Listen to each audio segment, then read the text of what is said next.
Karena itu Bapak Ibu Saudara sebagai orang beriman, orang yang sudah dikasihi, orang yang sudah diselamatkan. Tentunya ada respon balik ya, selain ucapan syukur. Respon balik kita atas kemurahan-kemurahan yang Allah sudah limpahkan dalam kehidupan kita. Karena itu saudara-saudara, demi kemurahan Allah, aku menasihatkan kamu supaya apa? Jangan lihat saya Bapak Ibu Saudara, Alkitabnya aja. Supaya kamu mempersembahkan tubuhmu. Ada 3 aspek mempersembahkan tubuh yang ditekankan oleh Rasul Paulus. Aspek yang pertama, hidup. Aspek yang kedua, kudus. Dan aspek yang ketiga, berkenan di hadapan Allah. Mempersembahkan tubuh kita yang hidup. Ini dasar. Hidup yang bagaimana Bapak Ibu Saudara? Tentunya hidup bukan yang masih dikuasai oleh dosa. Tetapi hidup yang sudah ada di dalam Kristus. Sekali lagi, hidup yang sudah ada di dalam Kristus.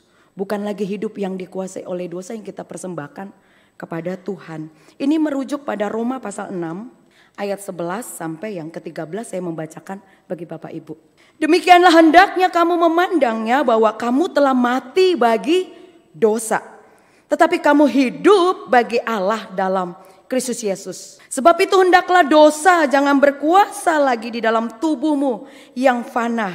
Supaya kamu jangan lagi menuruti keinginannya. Dan janganlah kamu menyerahkan anggota-anggota tubuhmu kepada dosa.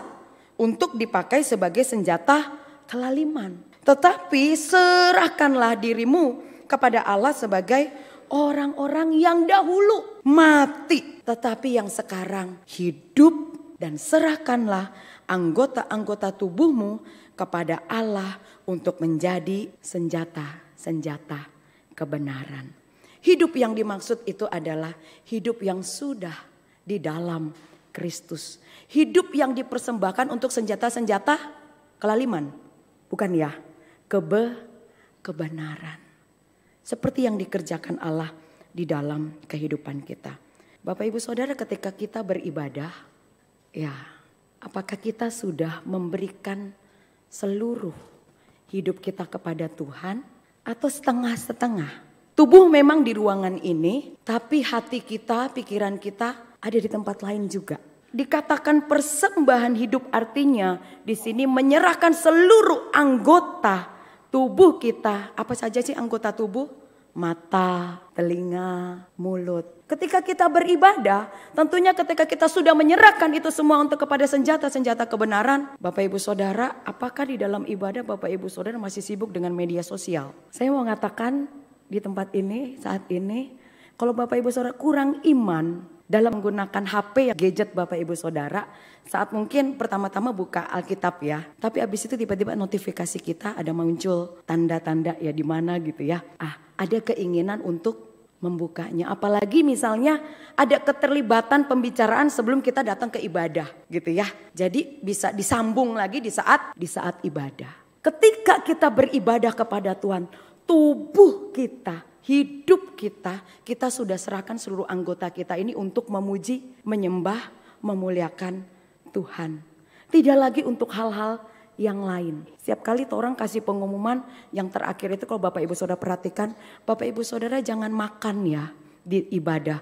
Mungkin yang lain ada ketawa, emang mau makan apa gitu ya di ruang ibadah. Maksudnya adalah didapati ketika ibadah umum seperti ini ada jemaat-jemaat yang membawa 1 kantong snack. Ketawa ya.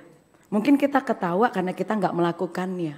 Tapi Bapak Ibu Saudara, ini di ruang ibadah, kita beribadah, bukan lagi camping, bukan lagi piknik. Sebenarnya larangan-larangan itu, himbauan-himbauan itu untuk apa? Untuk supaya kita fokus, hidup kita udah persembahkan buat Tuhan. Jadi ketika kita ibadah pun, waktu kita, pikiran kita, diri kita sudah persembahkan kepada Tuhan. Karena kita sudah menikmati kebaikan Tuhan, kemurahan Tuhan setiap hari. Ketika dalam ruangan ini kita makan waktu berapa lama sih Bapak Ibu Saudara? Hanya 2 jam. Mari kita persembahkan hidup kita di dalam ibadah ini sungguh-sungguh untuk Tuhan. Bukan dicampur untuk kepentingan kita, kenyamanan kita selama kita beribadah. Saya juga sering melihat ada jemaat yang ibadah masih sering keluar masuk terima telepon. Saya nggak mau bicara jemaat di luar. Tapi kita mau belajar, kita mau sama-sama, yuk kita berubah. Entah saya nggak tahu sibukan apa yang Bapak Ibu Saudara saat ibadah itu. Tapi bolak-balik dengan pegang handphone yang terus aktif. Tidak mempersembahkan tubuh kita sebagai kebenaran. Dan masih banyak lagi Bapak Ibu Saudara dalam kehidupan, contoh-contoh kehidupan sehari. Karena saat ini kita bicara tentang ibadah, kan itu ada hal-hal yang perlu kita ketahui mengenai ibadah kita kepada Tuhan. Ibadah yang sejati kita mempersembahkan hidup kita sebagai dasar persembahan kita kepada Tuhan. Hidup yang sudah sungguh-sungguh di dalam Kristus. Hidup yang menghargai, yang respect, yang menghormati Tuhan. Kudus. Kudus ini bicara kualitas persembahan hidup kita kepada Tuhan. Kualitas ya. Kudus artinya dipisahkan, dikuduskan oleh Allah. Dipisahkan, dikuduskan untuk Allah. Dari apa? Tentu dari dunia di mana kita tinggal hidup sekarang ini. Kudus bukan berarti bahwa kita harus sempurna. Karena kita gak akan sempurna, nanti disempurnakan oleh Tuhan.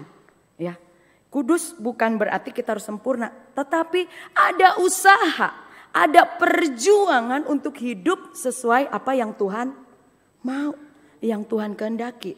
Tentunya berdasarkan firman Tuhan.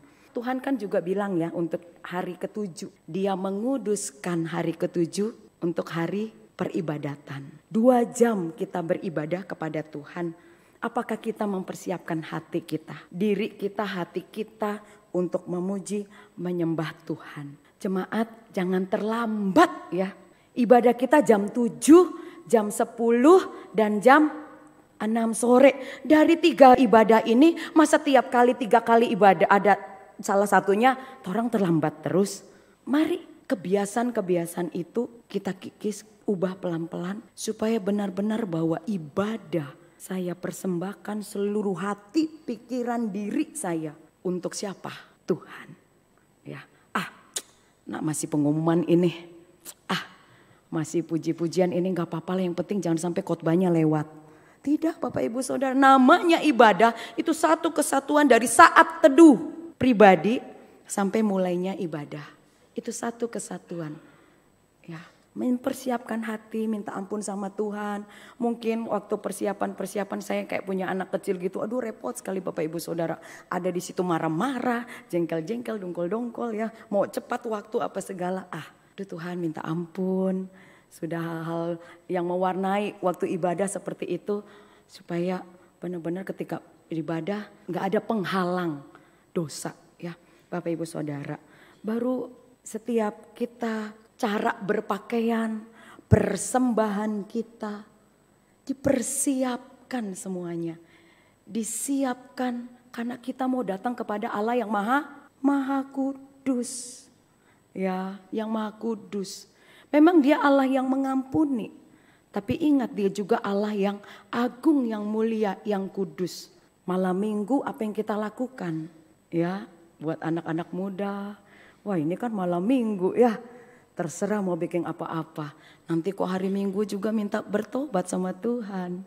Ya, tidak seperti itu Bapak Ibu. Kadangkala saya nggak menggunakan malam minggu dengan keluarga untuk keluar, tapi banyak di rumah supaya siap untuk besok mau beribadah. Itu kudus. Aspek berkenan ini bicara tentang tujuan dari persembahan tubuh kita kepada Tuhan. Berkenan. Bapak Ibu Saudara, mengapa kita mempersembahkan hidup kita? Karena kita ingin menyenangkan hati Tuhan. Karena kita ingin menyenangkan hati Tuhan. Karena kita ingin memuliakan Tuhan yang sudah begitu baik, setia dalam kehidupan kita. Ya, berkenan ini bukan bicara seberapa besar dan kecilnya tindakan kita, tapi bicara tentang motivasi kita. Kalau Bapak Ibu Saudara mengikuti ibadah, ada sudah liturgos, singers, pemain musik dipersiapkan, mereka berlatih. Itu untuk apa? Menuntun Bapak Ibu Saudara ikut menyanyi, memuji Tuhan. Tapi sayang loh, banyak yang gak ikut nyanyi loh. Bukan gak tahu lagunya. Entah apa yang membuat mulut itu terkatup. Entah mengapa mulut itu hanya diam. Bapak Ibu Saudara ngalamin kebaikan Tuhan enggak? Mengalami kasih setia Tuhan enggak? Mungkin ada yang alasan, karena suara kita fals takut didengar di sebelah kanan belakang. Bapak Ibu Saudara memuji Tuhan dengan hati. Jujur saya juga punya suara yang kalau udah nada tinggi fals pasti lari. Tapi kalau benar-benar dari hati memuji Tuhan, orang udah nggak lihat suara kita yang bentuknya bagaimana. Tapi karena ketika kita memuji Tuhan tuh lihat dari sikap, gestur tubuh kita ketika memuji Tuhan. Kadang-kadang tanpa kita sadari karena banyak jemaat yang terlambat nih ya. Kita lagi nyanyi hormat bagi dan selanjutnya. Tapi mata tuh orang kemana-mana. Lihat tuh anak belum sampai-sampai di sini. Tuh suami parkir oto di mana sih? Kok nggak sampai-sampai? Ketika kata hormat kepada Allah Bapa, tentunya sikap kita juga. Ya, kan kita memuji Tuhan ini mau menyenangkan hati Tuhan. Ketika ada saatnya doa syafaat, bukan waktunya Bapak Ibu Saudara melakukan sesuatu di saat doa syafaat ya. Mungkin kalau para lansia pas doa syafaat ada yang keluar untuk ke toilet ya. Tapi coba kita tahan dulu. Karena doa syafaat juga menjadi bagian dari ibadah. Ikut berdoa. Mengapa dicantumkan di layar? Mengapa majelis membacakan doa syafaat itu? Supaya Bapak Ibu Saudara di dalam saat doa syafaat tidak tertidur. Bapak Ibu Saudara ikut sama-sama berdoa. Sehingga kita juga merasakan doa ini bagian dari saya, bukan hanya majelis yang memimpin ibadah. Seringkali setiap hari Minggu ya dengan segala aktivitas apa segala kita memilih ibadah satu. Biar aja ibadah satu supaya nggak usah pikir-pikir lagi. Tapi ternyata Bapak Ibu Saudara ketika Bapak Ibu Saudara ibadah, apalagi di bagian yang paling nyaman tuh waktu lagi khotbah. Bapak Ibu Saudara udah mulai ngambil sikap, lipat tangan, sandar ini, sudah itu. Atau yang tetap duduk manis tapi kepalanya sudah itu. Ada pernah jemaat di samping saya tidurnya sampai mau jatuh gitu. Siapa yo? Gak ada ya. Gak ada sekarang ya. Karena sudah terbangun dengan teguran ini. Iya Bapak Ibu Saudara. Berkenan yang menyenangkan hati Tuhan. Itu juga sama. Artinya ketika kita saat mendengarkan firman Tuhan. Benar-benar. Nah, Bapak Ibu Saudara, setiap hamba Tuhan itu diberi karunia. Ya, ada konseling, ya, ada mengajar, ada berkhotbah. Tidak semua hamba Tuhan itu fasih atau pandai berkhotbah, tapi belajar berkhotbah dan harus memang berkhotbah. Kadangkala, siapa ya hari ini? Oh, contoh Enik Lisma Putri yang khotbah. Udah pilih ibadah yang lain aja. Kenapa? Contoh ini khotbahnya bikin ngantuk. Atau bahasannya seperti ini gitu ya. Sudahlah. Nah Bapak Ibu Saudara. Berkenan bagi Tuhan itu artinya kita mau menyenangkan siapa? Mana sih suaranya? 1000 orang di sini gak ada suaranya. Menyenangkan hati Tuhan, bukan menyenangkan diri kita. Khotbahnya, pengkhotbahnya. Ya Bapak Ibu Saudara. Bapak Ibu Saudara, kami semua petugas ibadah menampung saran.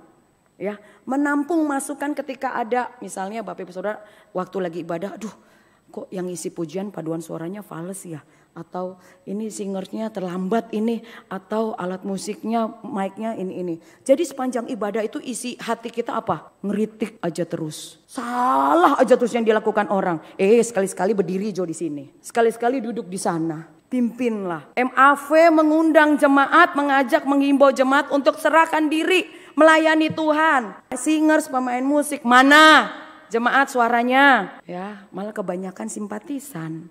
Ayo jemaat yang dikasih Tuhan. Tuhan sudah bermurah hati kepada kita, respon kita. Persembahkanlah tubuh kita yang hidup, yang kudus, dan yang berkenan di hadapan Allah. Dalam dunia yang mudah mengubah nilai-nilai hidup, maka kita diajak untuk tidak terbawa arus dunia ini. Sebaliknya apa? Berubahlah oleh pembaharuan budi. Apa itu pembaharuan budi? Pikiran kita. Ya, pikiran kita. Kalau tadi ibadah kita kepada Tuhan, hidup, kudus dan berkenan. Sekarang bicara tentang kehidupan sehari-hari. Pikiran kita bagaimana? Ya, selama kita mengerjakan sesuatu, memutuskan sesuatu, menghadapi sesuatu, apakah dunia yang masih mewarnai pikiran kita dalam mengambil keputusan, dalam menghadapi sesuatu, atau kita sudah tunduk kepada firman Tuhan. Ya, pembaharuan budi itu pikiran kita. Ya, sehingga Rasul Paulus mengatakan bahwa dengan pembaruan budi itu kita bisa membedakan mana yang benar, mana yang salah, mana yang berkenan, mana yang sempurna di hadapan Allah. Sudahkah pikiran kita benar-benar kita serahkan kepada Tuhan? Pikiran kita dibersihkan lewat firman Tuhan yang kita renungkan saat teduh. Ya, boro-boro saat teduh setiap hari ya. Kadang-kadang orang kasih alasan capek, ngantuk, lelah. Ya tentu saja pikiran kita ini selalu dipenuhi dengan apa? Tuntutan-tuntutan duniawi. Sehingga hidup kita selalu apa? Mengeluh, bersungut-sungut, tidak bersyukur, membanding-bandingkan diri. Ih, di sana kok dia selalu diberkati ya, kita enggak ya. Padahal nafas aja udah berkat loh. Nafas aja udah berkat, pekerjaan aja udah berkat ya.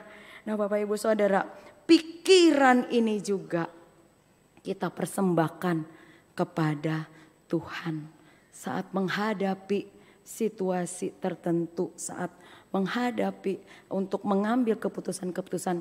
Apakah dari pikiran kita ini akhirnya memunculkan satu tindakan-tindakan yang memuliakan Tuhan, yang kudus, yang berkenan, yang sempurna bagi Tuhan. Rasul Paulus menekankan hal ini. Jangan serupa dengan dunia, tapi berubahlah oleh pembaruan budimu. Dan ini bukan sesuatu yang semalam, seminggu, sebulan terjadinya pembaruan budi. Tapi ini proses berkelanjutan di dalam kehidupan kita sampai Tuhan panggil. Karena kita masih ada di dunia. Proses itu terus, ya Bapak Ibu Saudara. Nah, ketika Bapak Ibu Saudara kita melihat satu bagian yang pertama, Rasul Paulus mengatakan bahwa ibadah yang sejati adalah mempersembahkan tubuh yang hidup, kudus, berkenan, bahkan jangan serupa dengan dunia ini. Ini relasi kita dengan Tuhan. Jadi ibadah yang sejati bukan cuma ketika kita datang, duduk, dengar, diam, dadah. Bukan. Makanya banyak kita yang kosong, hampa, ada yang kurang. Padahal setiap minggu ke gereja. Bahkan Rabu minggu ke-1, ke-3 rayon. Bahkan Rabu minggu ke-2 dan ke-4 kompel. Apalagi yang enggak dihadiri. Ternyata belum ada perubahan hidup. Sehingga kita tidak bisa mempersembahkan hidup kita sepenuhnya kepada Tuhan. Tidak mengalami berkat-berkat yang dari Tuhan. Rasul Paulus tidak sampai di sana relasi kita dengan Tuhan bicara ibadah sejati. Ibadah sejati juga Rasul Paulus melanjutkannya dibahas pada ayat yang ke-3 sampai ayat yang ke-8. Mengenai relasi kita dengan sesama.